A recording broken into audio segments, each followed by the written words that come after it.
हमने देखा कि जब भी किसान इस देश में मुसीबत में थे तो कैसे भाजपा के मंत्रियों ने उनके ऊपर गाड़ी चला दी। हमने देखा कि किस तरह से 700 से ज्यादा किसानों ने अपनी शहादत दी और कैसे भाजपा के इकोसिस्टम ने उनको आतंकवादी बुलाया। आज तक असली आतंकवादियों को नहीं पकड़ पाते ये, पर अपने देश के किसानों के रास्ते में मोटी मोटी कीलें ठोक देते हैं, उनको बदनाम करने का काम करती है भाजपा। ऐसी सरकार से शायद सारी उम्मीद खो चुके गुजरात के 6 किसानों ने हाल ही में आत्महत्या कर ली। ये वही किसान थे जो शायद प्रधानमंत्री मोदी की झूठी बातों में आ गए, जिनको लगा कि सच में 2022 तक किसान की आय दुगनी होगी। और हम एक बहुत ही महत्वपूर्ण वर्ग के ऊपर ये प्रेस वार्ता करना चाहते हैं। ये वो वर्ग है जो अपने घर को गिरवी रखकर ये इंश्योर करता है कि हमें दिल्ली में भी बैठे बैठे पिज्जा और पनीनी दोनों घर पे मिल जाए।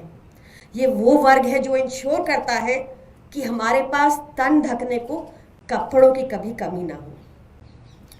कभी कभी इस वर्ग को कुदरत की मार भी झेलनी पड़ती है, जैसा हमने हाल ही में पंजाब में देखा कि किस तरह एक अनप्रेसिडेंटेड बारिश की वजह से लगभग 4 लाख हेक्टेयर प्लस फ्लडिंग रही, क्रॉप्स सारे बर्बाद हो गए।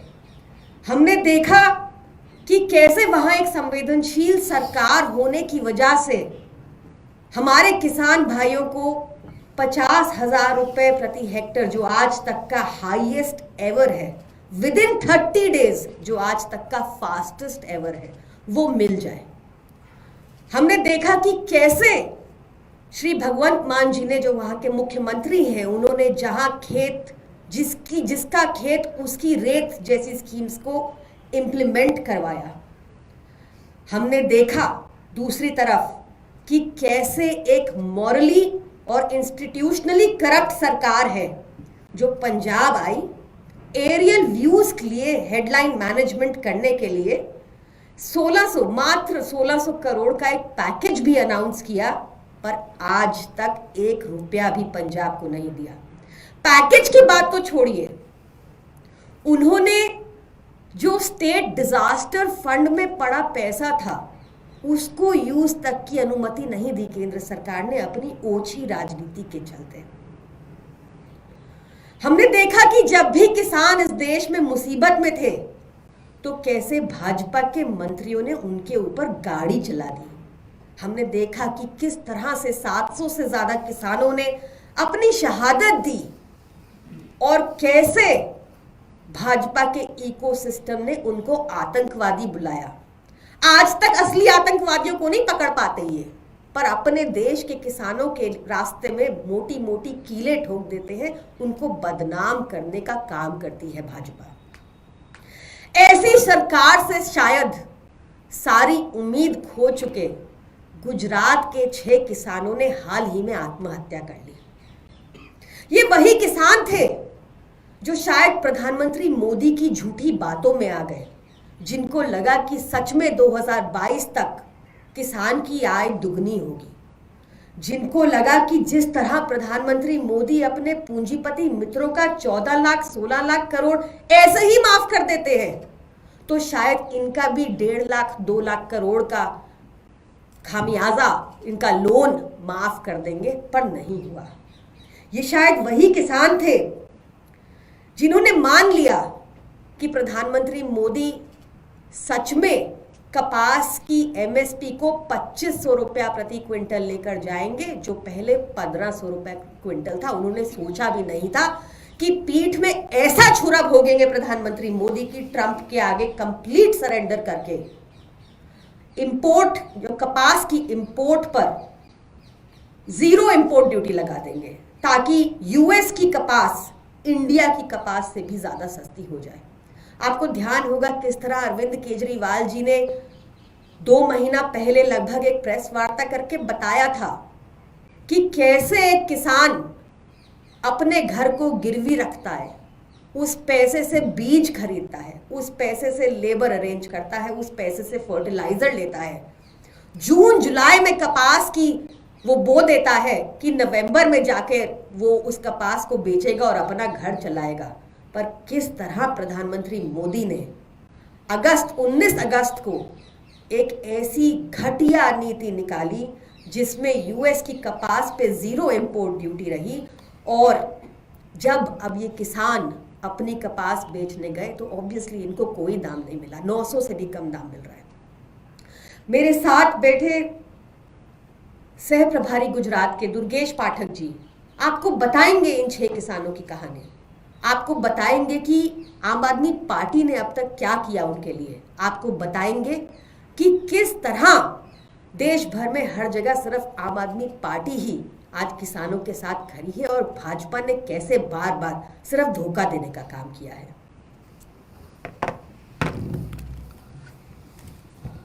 नमस्कार साथियों,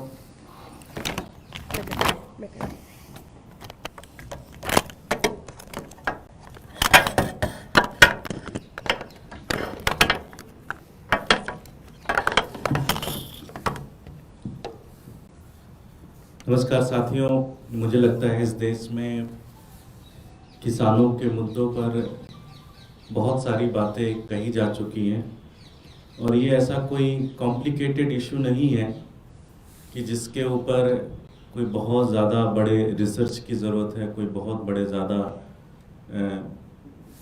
बड़े लोगों को बिठाने की ज़रूरत है। बड़ी सिंपल सा इशू है, लेकिन अगर नीयत आपकी अच्छी हो तो आप उस इशू को रिजॉल्व कर लेते हैं। अगर आपकी नीयत अच्छी ना हो तो शायद उस इशू को रिजॉल्व करने में आपको बड़ी दिक्कत आती है। पिछले 25 दिनों में गुजरात के अंदर 6 किसानों ने आत्महत्या किया है। ये 6 किसान जूनागढ़ ऊना तालुका से एक साथी आते हैं। मैं नाम जानबूझकर नहीं ले रहा हूं कि अच्छी चीज नहीं है। बिछिया जसदन विधानसभा के अंदर एक जगह आती है बिछिया, वहां पे एक किसान ने आत्महत्या किया। कोटड़ा संगेड़ी तालुका के अर्दोई गांव के अंदर एक किसान ने आत्महत्या किया।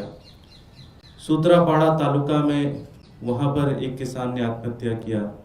विशाभद्र के ईश्वरिया गांव के अंदर एक किसान ने आत्महत्या किया। माडवड़ गांव के अंदर एक किसान ने आत्महत्या किया। ये 6 गांव के अंदर 6 किसानों ने पिछले 25 दिन में आत्महत्या की है। ये एक सिम्टम है कि प्रॉब्लम बहुत ज्यादा सीरियस है।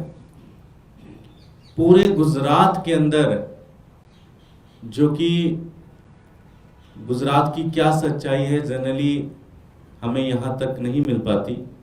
हम जनरली कुछ 1-2 नदियों के किनारे देखकर खुश हो जाते हैं कि बहुत आगे चीजें निकल चुकी हैं, लेकिन गुजरात की हकीकत की स्थिति ये है कि वहाँ पे किसानों को आज आत्महत्या करने के लिए मजबूर होना पड़ रहा है। और पिछले 25 दिनों के अंदर 6 किसानों ने अपनी आत्महत्या की है।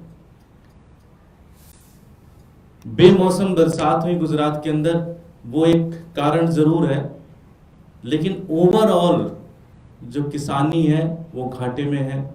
सरकार की तरफ से कोई मदद नहीं है, खाद समय पे नहीं मिल रहा है, बीज समय पे नहीं मिल रहा है, बैंकों से अगर लोन चाहिए तो वो समय पे नहीं मिल रहा है, बिचौलियों से लोन लेना पड़ रहा है और बिचौलिए बहुत ज़्यादा परेशान कर रहे हैं। ये वही चक्र है जिससे कभी महाराष्ट्र गुजरता था, आज गुजरात भी उस चक्र का फंसता हुआ नजर आ रहा है। और पिछले 25 दिनों के अंदर 6 किसानों की आत्महत्या इसका सबसे बड़ा जीता जागता सबूत है। हमने पिछले 2 महीने से किसानों को लेकर पूरे गुजरात के अंदर आंदोलन कर रहे हैं।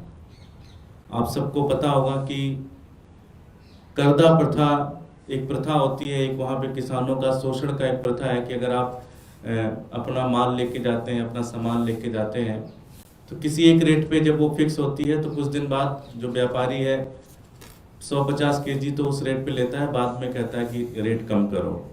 इस प्रथा का विरोध करते हुए हमारी पार्टी के सीनियर लीडर राजू करपड़ा जी, प्रवीण राम जी पिछले 1 महीने से ऊपर हो गया वो जेल के अंदर बंद है। इस तरह के लगभग 67 लोग इस प्रथा का विरोध करते हुए भारतीय जनता पार्टी की, मैं कहूँगा, तानाशाही सरकार ने उन लोगों को जेल के अंदर बंद कर रखा। उनकी मांग बड़ी सिंपल सी थी कि भाई ये प्रथा खत्म होनी चाहिए।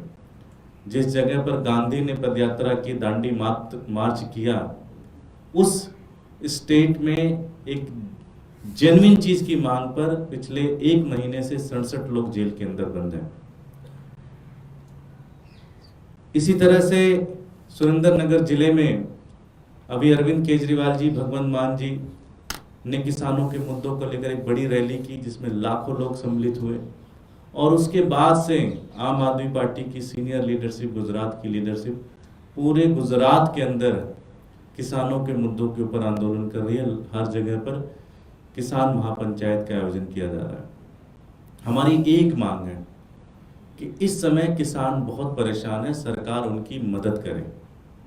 और हमने तो बड़ी सिंपल सी मांग की कि अगर दिल्ली में, पंजाब में अरविंद केजरीवाल की सरकार पर हेक्टेयर 50,000 रुपए की मदद दे सकती है तो गुजरात में भी हो सकता है, बाकी राज्यों में भी हो सकता है।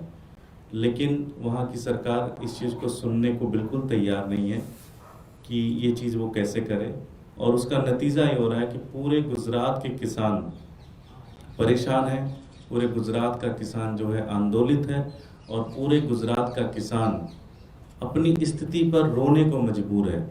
और उसका उदाहरण आपको 6 लोगों की आत्महत्या से निकल के आया। मैं प्रधानमंत्री से मांग करता हूँ, गृह मंत्री से मांग करता हूँ, क्योंकि वो खुद उसी स्टेट से आते हैं, कि वो किसानों की सुध लें और इस पूरे समस्या से उनको निकालने का प्रयास करें। अगर अडानी, अंबानी और उद्योगपतियों के कर्ज माफ हो सकते हैं तो किसानों की मदद तो हो सकती है, जो उनका नुकसान हुआ उसकी भरपाई तो हो सकती है। खुद प्रधानमंत्री ने अपनी स्पीच में ये बोला है कई बार कि किसानों को जब उनके फसल बर्बाद हो तो अच्छा मुआवजा मिलना चाहिए। तो हम तो उसी चीज़ की बात कर रहे हैं जो प्रधानमंत्री, जब प्रधानमंत्री थे या नहीं थे तब वो जिस चीज़ों की बात करते हैं। आशा करते हैं कि भारतीय जनता पार्टी को थोड़ी सी सेंसिटिविटी आएगी और जो गुजरात के किसान इतना ज़्यादा परेशान है उनकी मदद करेगी। अगर ये मदद नहीं होती है तो पूरा गुजरात का किसान इकट्ठा होकर भारतीय जनता पार्टी को इसका जवाब देगा। बहुत बहुत धन्यवाद। कोई प्रश्न? नेशनल दस्तक की आपसे गुजारिश है कि अगर इसको बचाना चाहते हैं तो नेशनल दस्तक को सब्सक्राइब करने के लिए रेड कलर के सब्सक्राइब बटन को दबाएं, फिर बेल आइकन की घंटी दबाएं। नेशनल दस्तक को बचाने के लिए बहुत जरूरी है कि हर खबर को शेयर करें, लाइक करें, कमेंट जरूर करें।